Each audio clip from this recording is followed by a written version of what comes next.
Welcome to new lesson. कल के lesson में हमने समझा था कि एससीओ क्या होता है, राइट? और एससीओ के मेन कंपोनेंट्स क्या होते हैं। ठीक है, तो हमने समझा था कि मेन चार चीजें होती हैं। और आज के लेसन में हम दो तीन चीजों के बारे में समझेंगे जो कि आपके एससीओ के बारे में जानना आपको बहुत जरूरी है। प्लस कुछ मिथ्स हैं जो लोगों के दिमाग में है, मे बी आपके दिमाग में भी होंगे, तो उन्हें हटाना बहुत जरूरी है। सो आज के लेसन में हम समझेंगे about top level domains, plus हम बात करेंगे अबाउट होस्टिंग, राइट? तो सबसे पहले हम बात करते हैं टॉप लेवल डोमेन्स। अब आप समझ रहे होंगे कि भैया ये टॉप लेवल डोमेन्स, जिसे कि जनता टीएलडी भी कहती है, ये क्या चीज है भैया, इसका तो कभी नाम नहीं सुना। ठीक है, तो सबसे पहले हम बात करते हैं अबाउट टॉप लेवल डोमेन्स। ठीक है, अब सपोज करो एक वेबसाइट है abc.com। तो ये डॉट कॉम क्या होता है? This is called TLD. क्या होता है? TLD, top level domain, right? अब समझो समझो एक और वेबसाइट है और उसका नाम है abc.in। तो यहां पे डॉट इन क्या है? Again top level domain. Suppose करो एक और वेबसाइट है abc.xyz। अब ये डॉट एक्स वाई जी क्या है? Again top level domain. So सबसे पहला सवाल जो उठता है कि भैया मैं डॉट कॉम रखूं या डॉट इन रखूं या डॉट एक्स वाई जी रखूं, तो क्या इसका एससीओ पे फर्क पड़ता है कि नहीं पड़ता? देखो, इसका सिंपल आंसर है नहीं पड़ता। ठीक है, आप डॉट कॉम रख रहे हो, डॉट इन रख रहे हो, डॉट एक्स वाई जी रख रहे हो या जो भी रख रहे हो, इसका एससीओ पे कोई फर्क नहीं पड़ने वाला।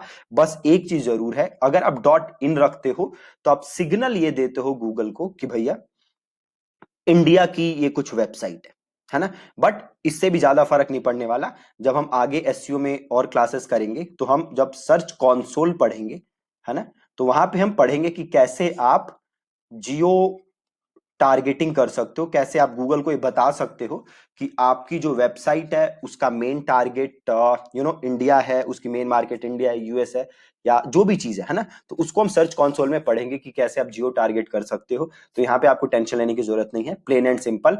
आपका टीएलडी कोई भी हो, इट डज नॉट मैटर। ठीक है, अब दूसरी चीज आती है टीएलडी में ही, वो क्या आती है? 10 साल पहले आपको पता है लोग कैसी वेबसाइट्स खरीदते थे? से कोई वेबसाइट बनाता था digital marketing course dot com, कोई बनाता था best digital marketing course dot com, है ना। तो लोग ऐसी वेबसाइट खरीदते थे, digital marketing course dot com. ये बंदे जाते थे और खरीद लेते थे। और आपको पता है क्यों खरीदते थे? एक और एग्जांपल आपको देता हूं, डिजिटल मार्केटिंग कोर्स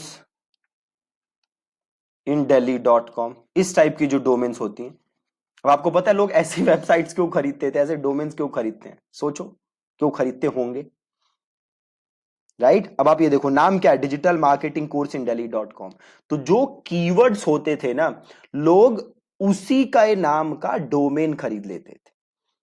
और इससे पहले क्या हुआ करता था कि ऐसे डोमेन जल्दी रैंक कर जाते थे गूगल पे, राइट? तो ये जो डोमेन आप देख रहे हो ना, ये क्या है? ये पूरे का पूरा कीवर्ड से मैच हो रहा है, राइट? तो इसे पहले कहते थे हम EMD, that is exact match domain. और ऐसे ही एक और है पीएमडी, है ना। And PMD is partial match domain. अब जैसे मेरी वेबसाइट है, मेरी पर्सनल वाली वेबसाइट, कंपनी वाली नहीं, मेरी पर्सनल वाली वेबसाइट क्या है? Deepak Singh marketing dot com. तो मैंने यूज किया है मार्केटिंग कीवर्ड उसके अंदर, है ना। तो अब सवाल ये उठता है कि क्या आपको अपनी वेबसाइट कीवर्ड के हिसाब से रखनी चाहिए या नहीं रखनी चाहिए? अगर कीवर्ड के हिसाब से रखते हो तो क्या वो जल्दी रैंक करेगी?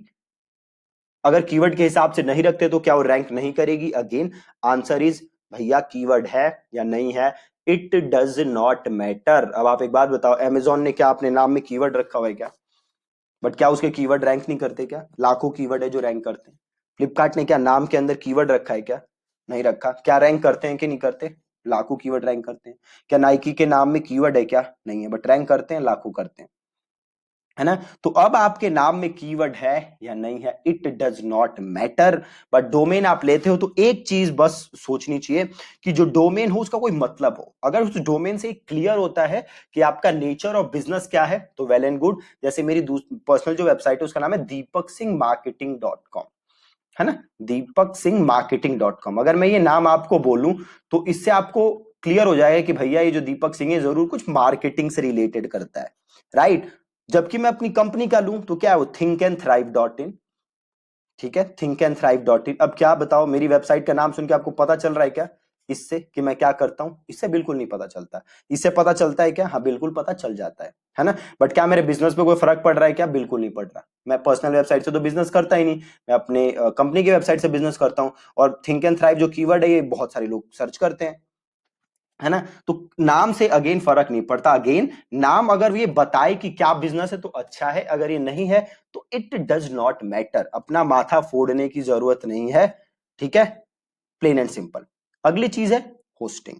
देखो, अगर आपको अपनी वेबसाइट रैंक करानी है ना तो आपकी वेबसाइट का जो पेज स्पीड है, जो लोड स्पीड है, वो अच्छा होना चाहिए, है ना।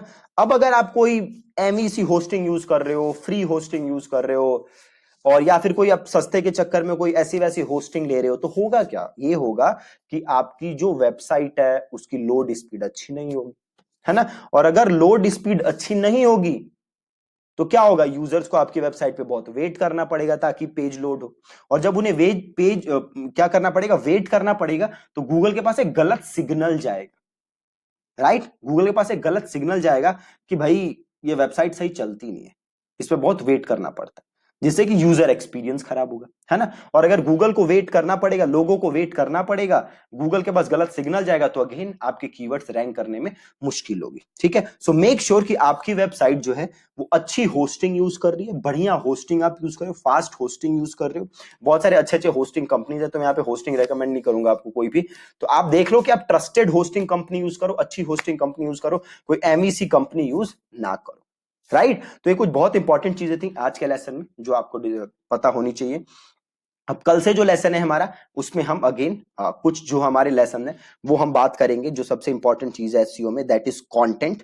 और देन हम कंटेंट के बाद बात करेंगे अबाउट कीवर्ड्स वगैरह, ठीक है जी। So that's it from this lesson. Again thank you so much for watching this video.